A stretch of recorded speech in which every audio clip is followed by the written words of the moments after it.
I think the interesting thing about Dredd is that he's not really a superhero. He's just a guy. He's a cop, a fascist cop, a kind of hard-nosed guy, but he is basically just a cop. He's a normal guy who's just very good at his job, living in this strange futuristic city called Mega City 1.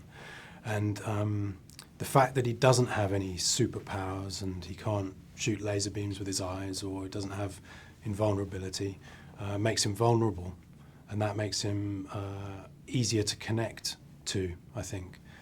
If there was a word you'd attach to him, it would be uncompromising. He doesn't take any prisoners and he doesn't compromise in any way.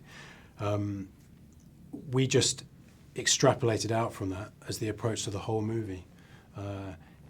We tried to make it in a way where if there was something we wanted to do in a Dredd-like way, we'd just do it. And that led us down some strange paths, I think. There's some quite extreme imagery. Yeah, I mean, you see the shadows of Mega City 1 everywhere. Mega City 1 is a massive urban sprawl which is out of control. The only thing that's stopping it from completely collapsing are the judges. And I think there are all sorts of areas of cities across the world, west, east, everywhere, where you can feel that in quite a present, real way. And one of the things we tried to do was to not make the buildings look like they belonged to the very distant future, and not to have technologies that didn't really feel like they belonged in our world. We wanted to have a kind of elastic band attached to this moment in time, so that even though it was the future, it felt like it was connected and that people could empathize with these hard urban blocks in which people live. We arrived at the story. I worked very closely with a couple of producers, Andrew McDonald and Lon Reich, and we worked for years trying to get this right. We went through all sorts of different versions.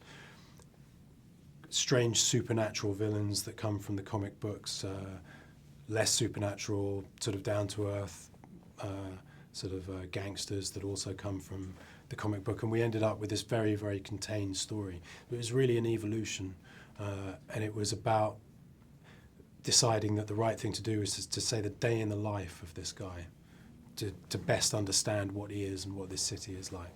A day in the life of this man, a day in the life of the city, really. It's all from 2000 AD, right? We didn't really invent. What you do is you have an incredibly rich source material, and then you can pick and choose what out of that rich source material you're going to use. You could tell lots of different stories with very, very different qualities and different atmospheres. And we chose the kind of hard, real, kind of action type story that we ended up with. But there's so much from that source material you could choose. Anderson works, I suppose, in the more traditional way, because she starts the story as someone who's vulnerable in very reductive terms, and she ends the story as someone who's incredibly tough and self-reliant.